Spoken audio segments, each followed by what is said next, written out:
Žinau, ką reiškia žaisti geroj komandoje, todėl pasirinkau Liberalų ir Centro sąjungos komandą, nes tikiu, kad jie gali padaryti Lietuvą geresnę.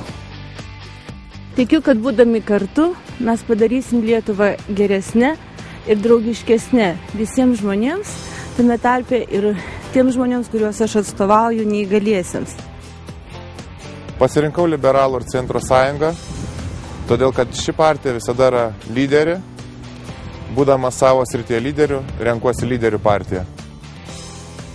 Liberalų ir Centro sąjungą renkuosi todėl, kad ji yra jaunatviška, nebijanti iššūkių ir naujovių partija. Už tai, kad jinai įsiklauso į jaunimo problemą ir stengiasi jiem padėti. Ir už tai, kad mano geresnės Lietuvos vizija sutampa su partijos vizija. Liberalų ir Centro sąjunga ne žodžiais, o darbais įrodė savo sugebėjimus kurti geresnę ateities Lietuvą. Todėl aš ir tapau komandos numeris 14 nare.